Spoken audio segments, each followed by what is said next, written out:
Супер готин пич. За камери. Аз организирам София Диша, защото вярвам в този проект, вярвам в този фестивал и мисля, че има бъдеще. София Диша е... Спри. София Диша е бебе на една година.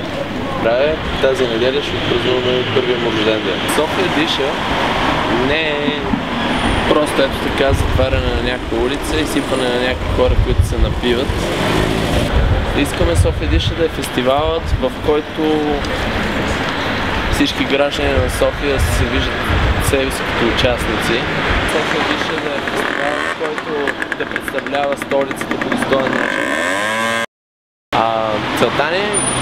Целта е наистина това да се превърне в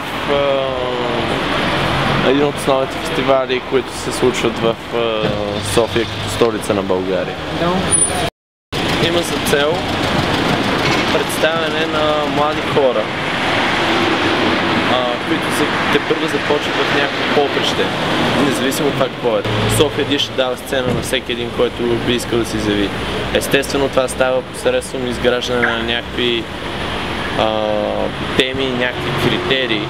Тоест София Диша не е бит пазар. Искам да дойда тук да продавам чорапи.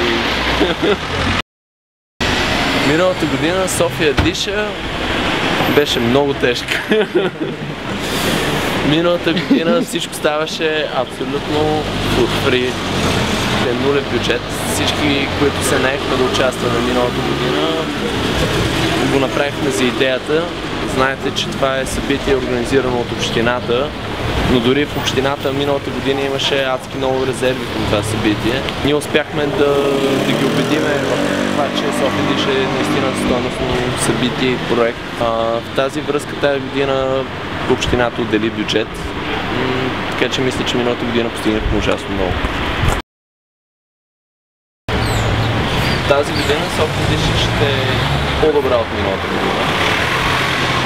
Опитваме се да е по-организирана, опитваме се да е по-интересна за по-голям кръг хора. И тази година София Диша ще постигне нова цел.